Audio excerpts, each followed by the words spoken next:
다른 타국과의 이 경제 관계에서 긴밀히 관계를 맺었는데 이렇게 덜컥 막아버려서 곤란하게 만드냐 싶은 건데 중국에서 요소수를 1년에 500만 톤 정도 만들어요.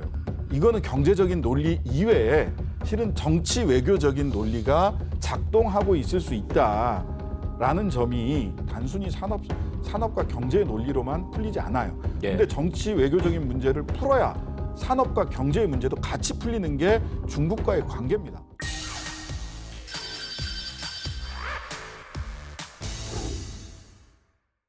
이 미국의 조 바이든 대통령이 그 민주주의 정상회의를 12월 9일, 10일 개최한다고 그래요. 근데 뭐 우리나라도 당연히 초청됐고 우리 좀 솔직한 얘기를 하죠. 솔직한 얘기를 할까요? 민주주의 정상 국가가 뭐라고 해? 뭐 어떻게 해석해야 되는 겁니까? 액면은 일단 표면적인 것은 바이든의 대선 공약입니다. 예. 민주주의 정상회의 하겠다. 전 세계 민주주의 국가를 규합해서 권위주의 체제에 맞서겠다. 물론 이제 한국은 당연히 초청받을 만한 충분한 자격을 그 액면에서도 충분한 자격이 있지만 예. 이면에는 중국과 러시아의 세력 확장에 맞서서 동맹 및 파트너십을 강화하겠다라고 하는 중국 견제하겠다는 거죠. 네, 중국 러시아 견제하겠다는 이면의 목표가 있습니다. 예. 그러면 이제 우리는 고민스러워지는 부분이 당연히 있는 거죠. 네. 예. 정치적, 군사 안보적인 미국과의 동맹 관계, 그리고 최대 교역 대상국으로서의 중국과의 관계, 요소수까지 지금 묻고 있는데 네. 이 부분을 어떻게 해결해 나갈 거냐에 대한 지혜로운 대응이 필요한 상황이다. 그러니까 당연히 우리도 이 민주주의 정상회의라는데 안 갈 수도 없고 그럼요. 가서도 또 중요한 비중을 차지하긴 하겠는데 이 중국과의 관계를 어떻게 하느냐. 지금 그러니까 한중은 사실 좋든 싫든 이해관계로서 현재로서는 긴밀히 얽혀 있고 100% 우리가 이득을 압도적으로 보고 있는 관계인데 네. 이게 강력하게 대결 관계로 끌어가라 이 주장이 어떻게 나오는 건지 참 난감하고 그래요. 그 국제 정치나 외교는 항상 현실주의로부터 떠날 수가 없습니다. 네. 거기에는 이제 군사 안보적인 힘, 그다음에 경제적인 힘, 최근에 주목받고 있는 소프트 파워라고 하는 문화라고 하는 힘까지가 현실에서 작동하는 논리거든요.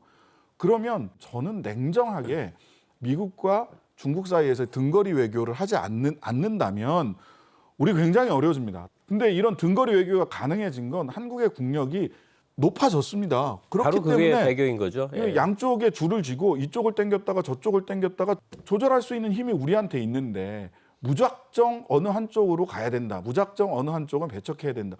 이것 자체가 현실주의적 외교 정책에 맞지가 않습니다. 전 세계적인 밸류 체인이라고 하는 가치의 사슬, 무역의 사슬 안에 한국은 존재하고 있거든요. 지나치게 무역 의존도가 높으니까 홀로서기 하기 위해서 우리 스스로 뭔가를 해야 된다라고 하는 목표는 있지만 우리가 나아갈 길을 어떻게 차근차근 개척해 나갈 거냐라는 현실적 접근을 해야 되는 것이지. 네. 지금 말한 밸류체인이라는 게 결국은 한국의 경제 성장이라는 게 원료 들여다가 우리가 개발해서 바깥에 파는 걸로 돈 벌어온 나라고 지금도 그렇고 가장 영리하고 이문이 많이 남는 장사를 해왔는데 그러다 보니까 딴 나라들이 조금만 말썽 부리면 우리도 그냥 아주 시끄럽습니다. 이 네. 요소수 같은 다른 타국과의 이 경제 관계에서 긴밀히 관계를 맺었는데 이렇게 덜컥 막아버려서 곤란하게 만드냐 싶은 건데 일단 정부가 호주에서 2만 리터 군수송기로 들여오고 사재기 단속한다. 하여튼 급한 불 끄기 위해서 여러 가지 얘기했고 어제군요. 그 문재인 대통령이 국민들께 그 안심하시라 하는 좀 담화도 내보내고 그랬어요. 네. 예. 긴급 투입을 위해서 호주에서 그다음에 베트남에서는 요소를 가지고 와서 그거를 이제 요소수로 변환하겠다라고 하는 대책을 내놓고 있고요. 예. 그다음에 군에서 비축하고 있거나 군에서 긴급하게 필요하지 않은 물량들도 민간에게 공급을 하겠다. 그래서 예. 긴급한 대책을 지금 내놓고 있고요. 두 번째로는 긴급하게 대책을 내놓는다고 하더라도 이거를 누가 매점 매석하면 안 되니까 시장에서 매점 매석하거나 사재기하지 못하도록 하겠다라고 하는 행정적인 차원에서의 대책 내놓고 있고요. 그다음에 이제 중장기 대책은 우리가 홀로서기 할 수 있느냐라고 하는 문제도 있습니다. 이게 참 사실은 정책적 결단이 어려운 부분인데 그런데 이제 근본적으로 이 문제는 중국이 왜 수출을 규제했고 2만 리터 정도를 왜 통관해서 잡아놓고 있느냐. 이게 실은 아까 얘기한 바이든 정부가 중국을 포위하려고 하는 것과 연관돼 있거든요. 네. 중국을 압박하기 위한 쿼드에 호주가 들어가면서 호주 석탄을 중국이 수입을 안 했죠. 예. 석탄이 요소를 만드는데 요소수 만드는데 주요한 그 원천 재료인데 예. 석탄 수입이 안 되니까 중국이 비료를 못 만든다. 그러니까 요소 관련된 건 수출하지 않겠다라고 액면에서는 그렇게 얘기를 합니다. 근데 중국에서 요소수를 1년에 500만 톤 정도 만들어요. 그중에 2만 리터, 2만 리터, 3만 리터 이거를 자기들 수요 때문에 안 보낸다?